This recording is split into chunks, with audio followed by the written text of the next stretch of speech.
You woke up thousands of times before your first memory. You cried, you laughed, you learned faces, you learned voices, you learned how the world worked, then almost all of it disappeared. Somewhere inside your brain are the traces of a person you can never meet. A version of you existed long before your earliest memory. That child made decisions that shaped your entire life, yet you cannot remember becoming that person. Why? For centuries, people believed babies simply could not form memories. It seemed obvious. If no adult could remember being an infant, then perhaps infants remembered nothing at all. But science discovered something much stranger. Babies remember far more than anyone expected. They just remember differently. In the 1980s, psychologist Carolyn Rovee-Collier ran a simple experiment. She tied a ribbon between a baby's foot and a colorful mobile. Every kick made the mobile move. The babies quickly learned the connection. Days later, they remembered it. Even weeks later, older infants kicked more when they saw the same mobile again. The experience had stayed with them. The memory was real. So the problem was never creating memories. The problem was keeping them. That discovery changed everything.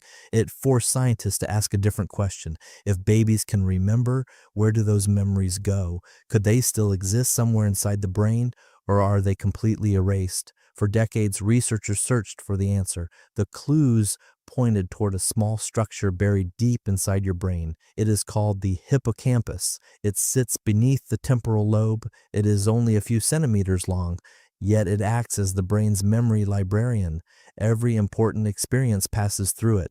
Meeting your best friend, graduating from school, your first heartbreak, the smell of your childhood home. Without the hippocampus, new memories struggle to survive. This became painfully clear after one famous patient. In 1953, Henry Molaison underwent surgery to treat severe epilepsy. Doctors removed large portions of his hippocampus. The seizures improved. His memories did not. He could remember his childhood. He could remember growing up, but he could no longer create lasting new memories. Every conversation became new again. Every meeting became a first meeting. Henry helped scientists understand just how essential the hippocampus really is. But babies have hippocampi too. So why doesn't theirs work the same way? The answer begins before birth. A baby's brain is under construction. Billions of neurons are connecting at astonishing speed. New pathways appear every day. Old ones disappear. The architecture changes constantly. Imagine trying to organize a library while builders keep moving every bookshelf. Every time you memorize a new location, someone rearranges the entire building.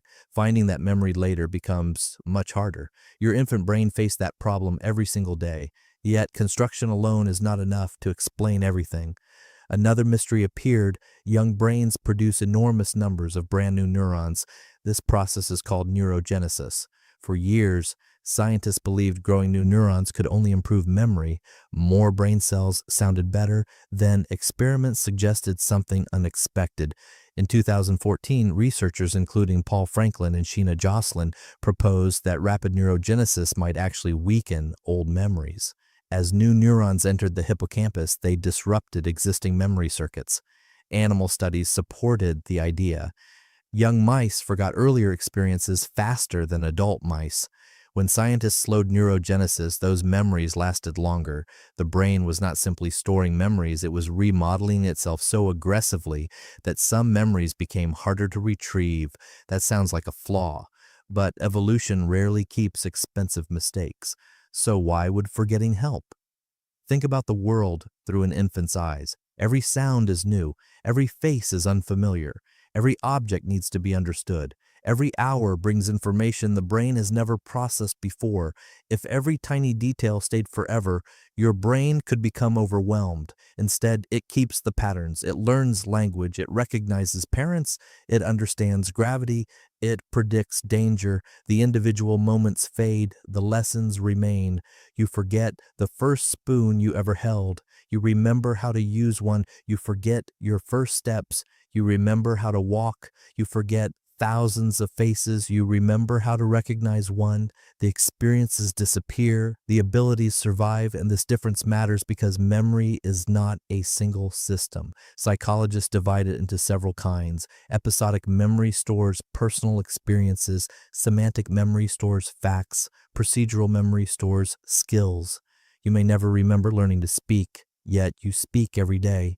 You probably cannot recall learning to balance, yet your body performs thousands of tiny corrections every minute. Your earliest years built systems that still operate automatically. Those memories never needed words.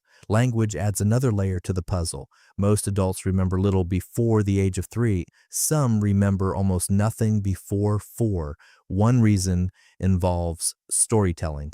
As children develop language, they begin organizing experiences into narratives. They stop living only in moments. They begin telling themselves what happened. Those stories strengthen long-term recall. Developmental psychologist Catherine Nelson argued that conversations between children and caregivers help transform isolated experiences into lasting autobiographical memories. Parents ask simple questions. Do you remember the park? Who was there? What happened next? Those conversations teach children how to structure memory.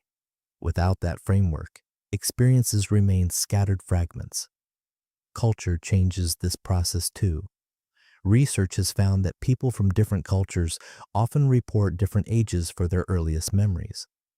Families that frequently discuss past events tend to help children develop earlier autobiographical memories. Memory is not only biological, it is social, it grows through conversation. Even emotion plays a role. Powerful emotional experiences activate the amygdala. The amygdala works closely with the hippocampus. Together they decide which moments deserve extra attention. That is why many people vividly remember frightening accidents or joyful celebrations, but infants process emotion differently from adults. Their emotional systems are still developing. Their brains prioritize learning over preserving detailed personal stories. Even so, early experiences matter enormously. They shape personality, they influence attachment, they affect stress responses, they help determine how safe the world feels. Long before your first memory, your brain was already making predictions about life. Those predictions can last decades. The strange part is that you carry evidence of forgotten experiences everywhere you go. Your habits, your fears, your preferences, your accent, your emotional reactions, each one contains echoes from years you cannot consciously revisit. In a way, your earliest self never disappeared. It simply stopped speaking in words. Scientists are still investigating whether forgotten infant memories remain somewhere in the brain, hidden behind biological barriers, or whether many are permanently reorganized beyond conscious recovery. The answer remains uncertain, but every new study reveals another piece of the puzzle. Perhaps one day we will understand exactly where those vanished years went. Until then, one fact remains impossible to escape. You are living proof that memory is more than remembering.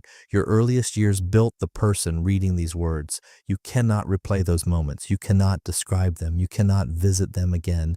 Yet they are still here, hidden beneath every decision you make, every habit you repeat, every relationship you build. The greatest architect of your identity may be someone you will never remember meeting. Make sure to like and subscribe if you find this informative.